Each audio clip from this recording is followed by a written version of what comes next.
आप किसी के विचारों से सहमत नहीं हैं तो लॉजिकल उसे आप तोड़ें या फिर आप कुछ ना बोलें, उनके विचार उनके हैं, क्योंकि संविधान में किसी भी व्यक्ति को बोलने का अधिकार दिया गया है, स्वतंत्रता है बोलने की। लेकिन साथ ही साथ ये भी है कि क्या नहीं बोलना है।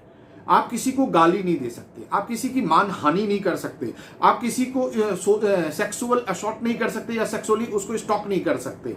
तो कई ऐसे लोग हैं जिन्हें ये जानकारी नहीं है कि सोशल मीडिया पर भी क्या कानून का पहरा रहता है, क्या इसमें कानून इस दायरे में आता है या नहीं आता है। तो इसी को मैं क्लियर करना चाहता हूं कि कोई भी व्यक्ति अगर सोशल मीडिया पर किसी भी दूसरे व्यक्ति को अगर गाली गलौज या देशद्रोही, चोर, कुछ भी, या उसे किसी भी लेडीज को स्टॉक कर रहा है, उसे अभद्र टिप्पणियां कर रहा है, अश्लील फोटो वीडियो या अश्लील बातें कर रहा है, तो ये सारे के सारे अपराध की श्रेणी में आते हैं। क्योंकि आप ये मान कर चलिए, भारत की जमीन पर अगर आप किसी भी व्यक्ति को परेशान करते हैं तो वो अपराध के तहत तो आएगा।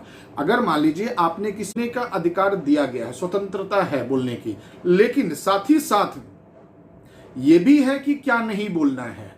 आप किसी को गाली नहीं दे सकते, आप किसी की मान हानि नहीं कर सकते, आप किसी को सेक्सुअल असॉल्ट नहीं कर सकते या सेक्सुअली उसको स्टॉक नहीं कर सकते।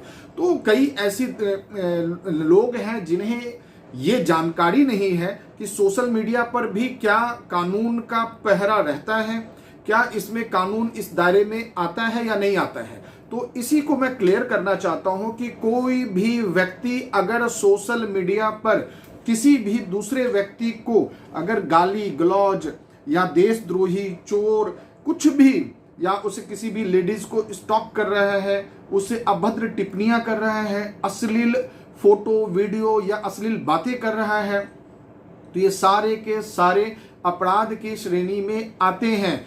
क्योंकि आप ये मान कर चलिए, भारत की जमीन पर अगर आप किसी भी व्यक्ति को परेशान करते हैं तो वो अपराध के तहत तो आएगा। अगर मान लीजिए आपने किसी को चोर बोला, आपने किसी को देशद्रोही बोला, तो ये एक मानहानि है। आपने किसी को माँ बहन की गाली दी, ये एक मानहानि है। आप लगातार किसी को उसके पोस्ट पर